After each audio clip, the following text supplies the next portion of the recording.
Hey guys! Welcome back to my channel! So, ito na naman po ang ating Japanese word of the day is ureshi. Ureshi. Ureshi. It means I'm happy, I'm glad, masaya ako na kung ano man yung nangyari. Basta masaya ako.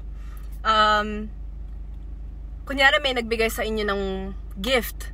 Sasabihin nyo, thank you, ureshi. Ureshi, thank you, napasaya mo ko. Ganun, ayan. So, ureshi.